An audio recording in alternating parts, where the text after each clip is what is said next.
Merry meet and welcome to the daily reading for all signs for today, the 26th of January 2025. This is Ariel.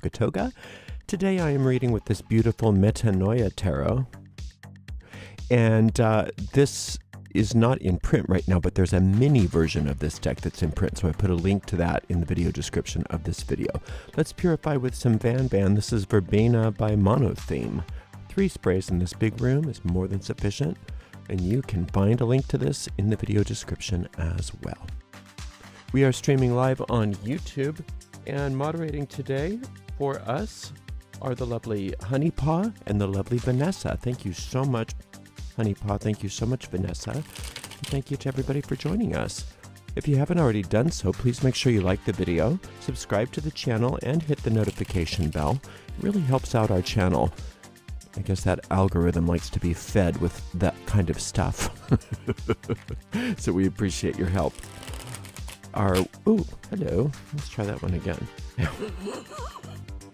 Oh, is it going to be one of those days? Yay. What was I saying? Our shop is at arielscornershop.com. arielscornershop.com.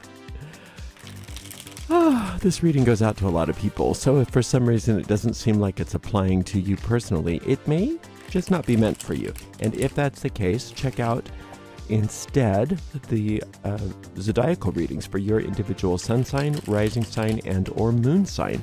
And you can find the most recent of all those restreams right on our website, arielscorner.com, arielscorner.com. And there are also individual playlists for each sign as well right on YouTube if that's easier for you. I find the website to be a little easier to navigate, but that's just me.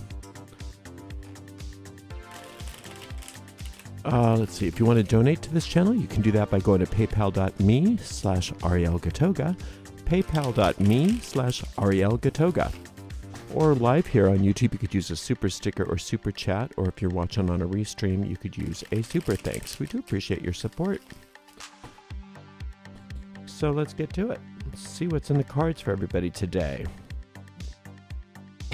Starting out with the Lover's card, followed by the King of Swords, our favorite dude, and then the 5 of Wands. Okay, so we've got choices to make. That's what this is all about. Listening to the inner guidance, listening to that inner guidance, understanding that you're not going to always know which choice to make until you take a breath, take a couple beats, and listen. And then you can respond. Because there's 2 things going on today that can seem very similar. The King of Swords and the 5 of Wands. It's just that one of them tends to be really positive. The 5 of Wands, they're both dealing with anger kind of issues and conflict. But with the 5 of Wands, it's anger that is used for a good purpose. For instance, if you're feeling depressed or if you're feeling abused or something like that, getting angry about it sometimes is a step in the right direction. It's not the goal, but it gives you it's a motivating factor to get you either out of a bad situation or to get going on something or to rise out of the depression or rise out of the ennui or inactivity. The King of Swords oftentimes has anger as well, but it's not positive. It's rage frequently, not always. Sometimes it's suppressed rage.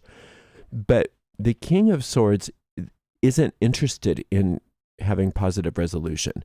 It's not interested in being a stepping stone. It wants to be the end goal. It wants to destroy for the sake of destroying it, to destroy for the sake of destruction. It doesn't care about spiritual ideals. It doesn't care about you, by the way. It's part of the ego that's very self-destructive, and you may get a dopamine hit or a little rush of adrenaline when you participate in the King of Swords, but it's very fleeting. It goes away and you are left holding the bag. And I don't know if you've ever gone through that before. I sure have, where I've just gone off on somebody or done something or just really indulged in some kind of raging kind of activity, or even if it's not rage, even if it's real suppressed rage, where I'm just a jerk about something and there was no positive outcome There was no good motivation for that. And so you get that little moment of like almost like a hit from a drug, but it's so fleeting, and then you've got all of the consequences to deal with. So that's why we have this Lover's card here, is to make choices. If you feel angry about something, it's not necessarily wrong, but you need to ask before you act on it, before you indulge in it, before you even give it right of way. Because if it's the King of Swords, it's something that you want to think again about, and you don't want to lean into it. If it's the Five of Wands, it's probably something that you do need to lean into. And the only way you're going to know is by asking first, and you won't be misguided. The arrow of this angel is very specific, is very sure. So if you're feeling funky about something, if you want to lash out, if you're feeling whatever, any kind of conflict, ask before you respond. I know that's easy to say, but please heed this advice, because you will be so happy you did. Because then you can have a great day instead of having to go clean up a bunch of messes that you didn't really need to be involved with just because the ego got its way. There's the Queen of Swords. Oh, no, that's the Queen of Cups. Thank goodness. No, watch her come up on this one. Oh, good. Knight of Cups. And this is the Nine of Swords. Okay, so I'm going to look at how each of these deals with modifying the card under it, and then I'm going to look at it as its own panel as we have time for that. So this Queen of Cups is talking about your own psychic ability, your own inner powers. And usually when the Queen of Cups shows up, it means that you've been working on that on some level or another. Maybe you've been working on psychic development. Maybe you've been working on magic. Maybe you've been working on meditation, prayers, whatever it is, law of attraction, whatever your thing is. So you are in touch with this inner guidance. Even if you're not sure that you are, you are. According to these cards, you are. So this is a very clean, clear channel. So don't let the ego fool you into saying, "Oh, you don't really know." Yeah, you do. You do. You're completely plugged into that inner guide, and you know that you can get the right answer. And even if you allow the ego to question whether you can get the right answer, I want you to remind yourself, no, I know what I'm doing. I can ask and get the right answer. I know how to do that. I'm very intuitive. Okay, so here we've got this Knight of Cups trying to bring healing, trying to bring joy, trying to bring resolution.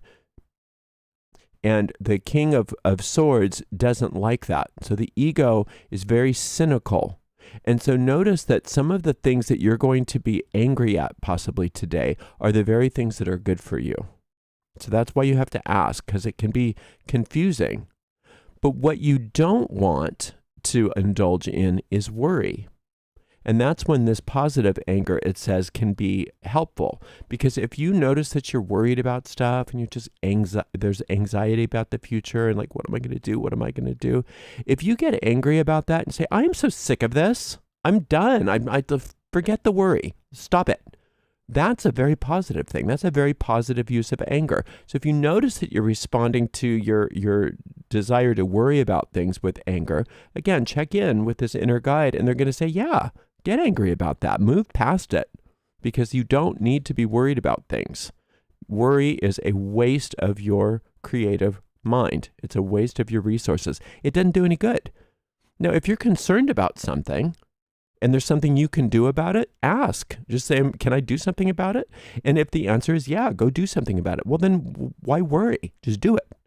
But if there's not something that you can do about it, or that you should be doing about it, then worrying isn't going to help either.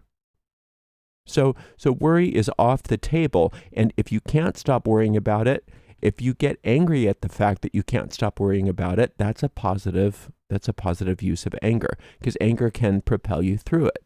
But remember, it's just a stepping stone. It's not your end goal. Whereas this dude here, he just wants to annihilate for the sake of it. That's that part of the I don't know if you've ever gone through this, but I have a lot in my life, where I'll hear the stirrings of my inner guide saying, that's not the best way to handle that. They're your brother or sister, and they need some compassion from you. And my response is, I don't give an F. I don't care. And that's the King of Swords. That's the King of Swords. And that's not what we want to indulge in. Because when we do, what it does, and it's designed to do this, is it holds us back. And we have to waste a lot of time in repairing relationships, maybe repairing our nervous system, perhaps, sweeping up the debris if we're throwing things, whatever it is. It's worth checking in and asking. Because there are positive ways to handle your anger. There are non-toxic ways of dealing with your anger other than trying to eviscerate the very people and situations that have been sent to help you. Instead, what you can do is run around the block, work out, go scream and yell into a pillow, pound a pillow, go into your parked car in a place where you're not going to bother anybody with the doors and windows shut and scream if you need to. Whatever it is, use your favorite 4-letter words, that's fine. Whatever it is to move that stuck energy, that's a positive thing that you can do.